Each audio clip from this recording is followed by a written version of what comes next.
I now give the floor to His Excellency Omar Zniber, President of the Human Rights Council.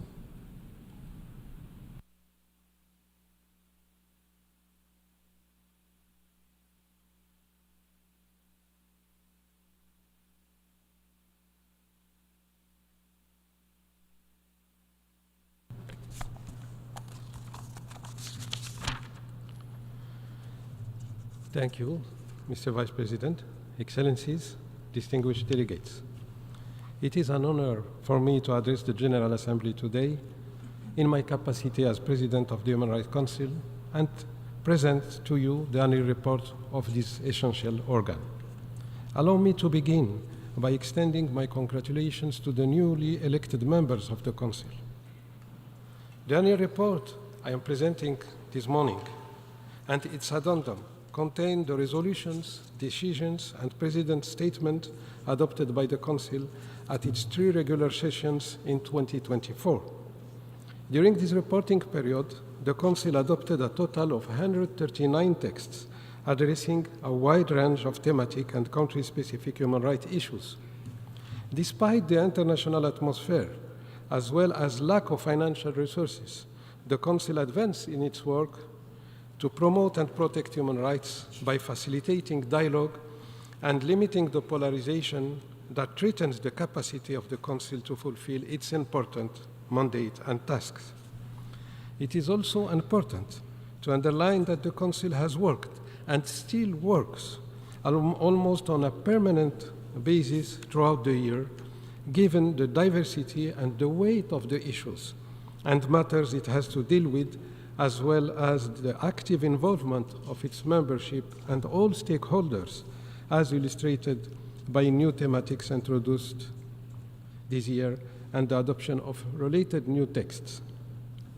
Being aware of these challenges, the Presidency continued the efforts of my predecessors to strengthen the Council efficiency and effectiveness through various efficiency processes, especially those on the rationalization of initiatives, the UPR and the use of new technologies within the Council, matters strongly related to the work you are pursuing here in New York. Bearing in mind that the future decisions your august body will have to make concerning the future of the Human Rights Council, the membership in Geneva is more and more actively engaged in these processes, preparing in the best way how the Council itself could express reflections and suggestions towards this goal. Mr. President, distinguished delegates, this year again, the Human Rights Council further broadened the span of human rights issues on its agenda. These issues range from a culture of peace to discrimination against intersex persons, from the protection of seafarers to the safety of children, and from the elimination of domestic violence to social integration of persons released from prison.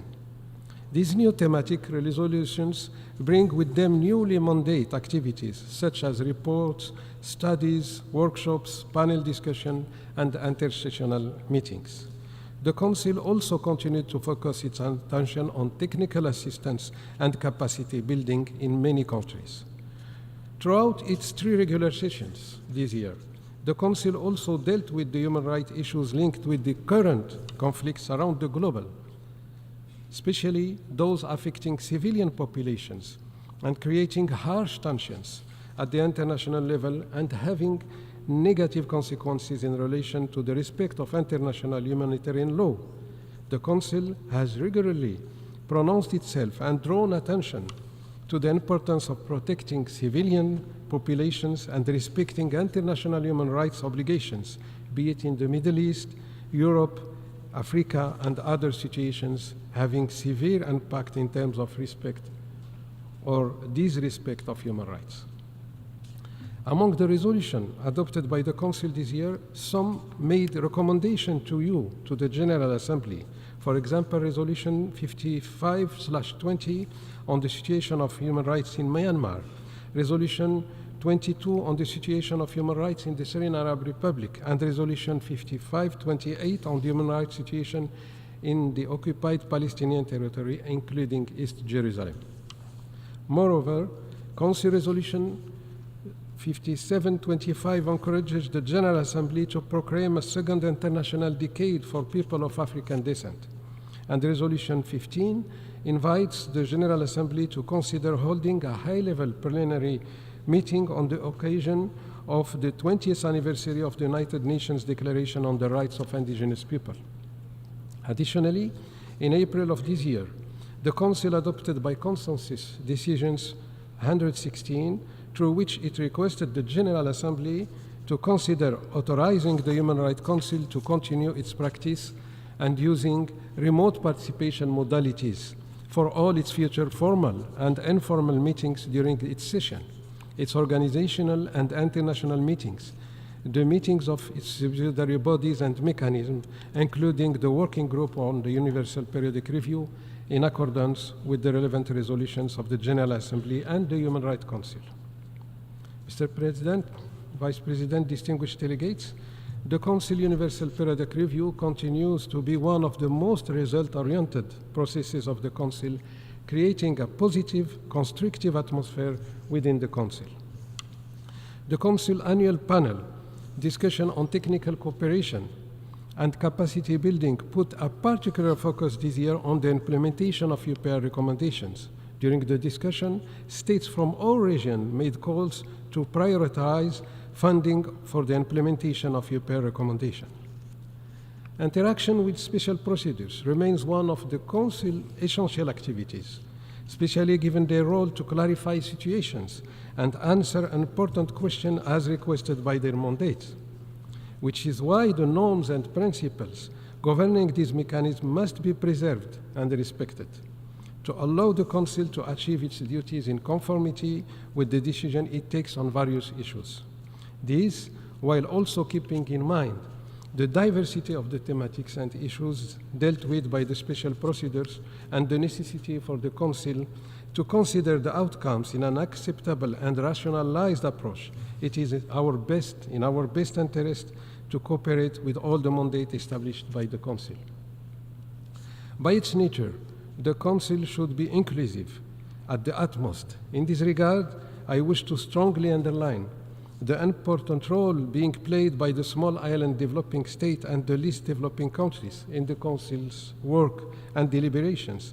Needless to highlight the added value of the contribution of the SEEDs and LDCs on various agenda items, and especially those attached to their main concern: inter alia, development, climate change, and overcoming vulnerabilities.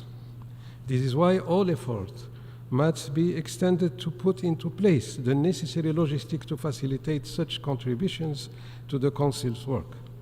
Allow me to take this opportunity to commend the generosity of the donors who have contributed to the voluntary trust fund for the participation of SEEDs and LDCs in the work of the Council. The question of accessibility for persons with disabilities must equally be maintained at the core of our efforts, aiming to address an equal participation for all the Council members and stakeholders. Let me draw your attention to the fundamental role played by national human rights institutions and non-governmental organizations in the work of the Council.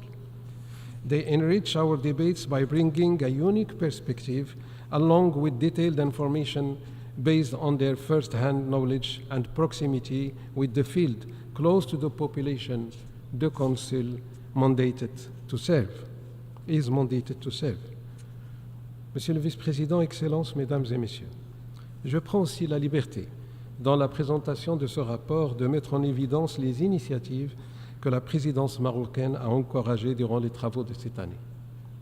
À cet égard, j'ai veillé personnellement à organiser des discussions présidentielles informelles sur des sujets de grande préoccupation concernant leur impact respectif sur la jouissance des droits de l'homme. Il en a été ainsi pour l'impact des changements climatiques sur la sécurité alimentaire et la sécurité sanitaire, de même que pour les effets de l'intelligence artificielle et des défis qu'elle impose du point de vue de protection des droits de l'homme. Ces sujets ont été abordés avec des contributions riches et significatives des organisations internationales représentées par leur leadership, mais aussi des académiciens et des experts qui ont contribué en donnant un éclairage de façon à ce que le Conseil s'approprie dans un proche futur de ces sujets en lien direct avec la garantie des droits de l'homme. Les résultats et recommandations résumés de ces discussions ont été recensés dans des écrits partagés avec la présidence de votre Assemblée, l'Assemblée générale ici à New York, de même qu'avec les co-facilitateurs qui avaient la responsabilité de préparer le Sommet du futur et le Global Digital Compact. D'ailleurs, à ce propos, j'estime qu'une coordination plus étroite du Conseil avec un certain nombre d'agences qui traitent de ces sujets, dont le Conseil se préoccupe également, ne peut qu'être bénéfique. Aussi, la présidence a veillé à inscrire dans ses priorités la question de l'égalité des genres, consciente qu'elle est aussi considérée au même niveau ici à New York. Le résultat ayant été pour Genève l'établissement d'un conseil consultatif devant soutenir les efforts de la présidence du Conseil des droits de l'homme. La composition de ce conseil reflète aussi l'importance de tout l'écosystème genevois qui va contribuer à enrichir les débats et les réflexions qui s'y tiendront. Je voudrais, avant de conclure ces propos, souligner sans surprise combien la question du financement du Conseil des droits de l'homme et de ses activités est devenue prioritaire. Conscient de ce défi majeur, la présidence a démultiplié les efforts pour la rationalisation des travaux et leur efficacité, cherchant à tout mettre en œuvre pour surmonter le poids de plus en plus lourd engendré par les mandats nombreux qu'adopte le Conseil et les requêtes y associées. أصحاب السعادة السيدات والسادة، في ختام هذا العرض لتقرير الرئاسة حول أشغال مجلس حقوق الإنسان لا يفوتني أن أعبر عن شكر العميق للسيد المفوض السامي لحقوق الإنسان وكل أعضاء الطاقم العامل معه على الدعم الموصول والقوي للمجلس ورئاسته لتمكنه من النهوض بالمهام المنوطة به فأفق تعزيز جميع حقوق الإنسان وحمايتها في كافة أنحاء العالم. ومن هذا المنظور لا يسعني إلا أن أثني على التعاون البناء والروح التفاهم والحوار المثمر الذي طبع دوما علاقات الرئاسة للمجلس بالمفوضية السامية الذين تحدوهما رغبة في خدمة الأهداف النبيلة للمنتظم الدولي وتدعيم الدبلوماسية المتعددة الأطراف وتحقيق المسعى المشترك في ترقية واحترام حقوق الإنسان المتعارف عليها دوليا بما فيها حقوق المدنية والثقافية والاقتصادية والسياسية والاجتماعية.